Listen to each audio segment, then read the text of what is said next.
شما است که من در بر شما هستم. تاجیک عصرهای دراز از روی علم، از روی آدابش در دنیا شناخته شده است. از روی میری انسانگری، از روی رفتارش. امروز شما پرواز به تاجیکستان دارید و نزد فرزندان.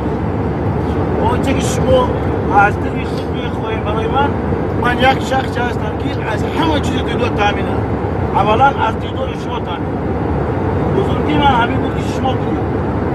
امروز در 16 سال حیات بیرون از تاجیکستان بودن من Уважаемые пассажиры, убедительная просьба занять места фото видеосъемка на борту воздушного судна категорически запрещена.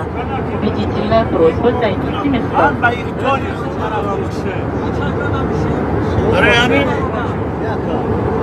امروز کیا انتظارم آمدن خدمات شریف با تاجیکستان و از دستی کیا وای رفت.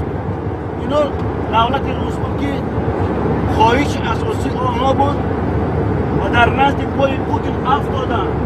تمام گیدراهای فسب MVD روسیه که در آمد شریف از دستی برآورده شود.